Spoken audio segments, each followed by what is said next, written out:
So but ये भी नहीं है कि हम इमोशंस को स्टॉप कर ले कम्प्लीटली ना फील करने के लिए, बिकॉज अक्सर वो भी एक मिथ्या है स्पिरिचुअलिटी में, आध्यात्मिकता में आने के बाद, कि यू डोंट एक्सप्रेस।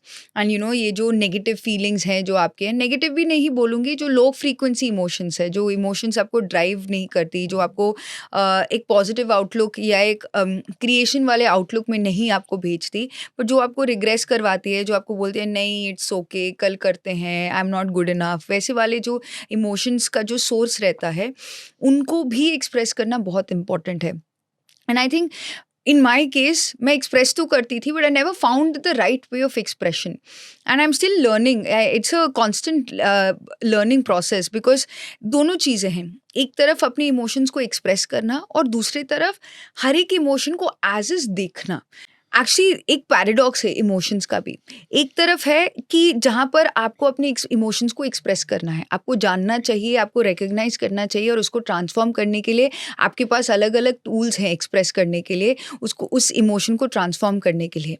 और दूसरा तरफ है कि लेट्स से बहुत एक्सट्रीम इमोशंस है, मान और अपमान, दोनों को सेम तरीके से एक्सेप्ट करना, दोनों को सेम तरीके से अपनाना, वो बहुत इंपॉर्टेंट है। जैसे पत्री जी बोलते हैं मानम मधुरम और अवमानम मधुरम, बहुत इजी है कहना, लेकिन उसको प्रैक्टिकल इम्प्लीमेंटेशन ही पत्री जी सिखाते हैं। सी इमोशंस, जैसे आपने कहा, जो emotions are the stuff of the soul, तो हमें हमारे जो होने का, हमें जो एक to be a human really means to feel, हमारा जो फीलिंग सेंटर है, that is what gives us the motivation. Actually that is what drives all our hormones, our entire body. जितना इंपॉर्टेंट ब्रेथ है, ये ब्रेथ क्या transport करता है? ये ब्रेथ ट्रांसपोर्ट करता है आपके सारे फीलिंग्स को, आप हमारे इमोशंस को।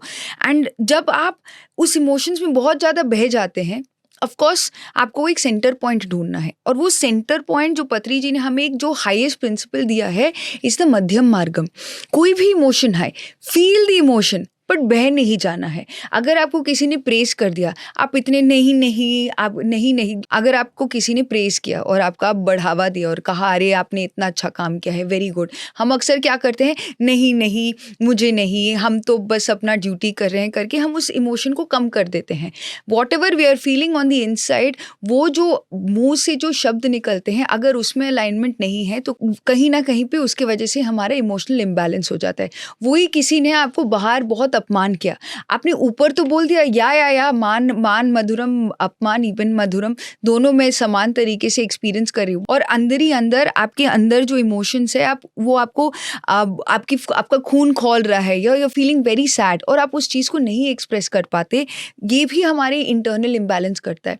तो हमारे इमोशंस का जो एक्सप्रेशन है, जो हम सोच रहे हैं, बोल रहे हैं और फील कर रहे हैं, तीनों में अलाइनमेंट होना बहुत इंपॉर्टेंट है। क्योंकि अगर अलाइनमेंट नहीं है, इसीलिए इमोशनल इम्बैलेंस की वजह से ही हमारे फिजिकल प्रॉब्लम्स आते हैं। जो लुईस एल हे में जो इतने सारे डिजीजेस का जो इमोशनल रीज़न बताया है, वो यही है, if you do not express your emotions properly, अगर आप अपनी भावनाओं को सही ढंग से प्रेजेंट नहीं करते, अगर आप उसको फ्लो नहीं होने देते, आपके पानी के बहते हुए फ्लो ऑफ वाटर की तरह वो एक डैम बन जाता है। वो डैम बन गया, जहाँ पर वो पानी ईजिली नहीं फ्लो हो रहा, वहाँ पर वो पानी मैला हो जाता है, it become stagnant water. So emotions इतना इम्पॉर्टेंट है, जितना इम्पॉर्टेंट है बहना, उतना ही इम्पॉर्टेंट है उसमें बह ना जाना, because emotions help you flow, emotions make you feel alive. अगर मैं आज जो काम कर रही हूँ उसमें मुझे सेटिस्फैक्शन नहीं मिल रहा, actually satisfaction is an emotional release in our body, जो हम फील करते हैं। Actually satisfaction is a dopamine hit जो हमें बॉडी में मिलता है, it's a hormonal release that makes us feel alive.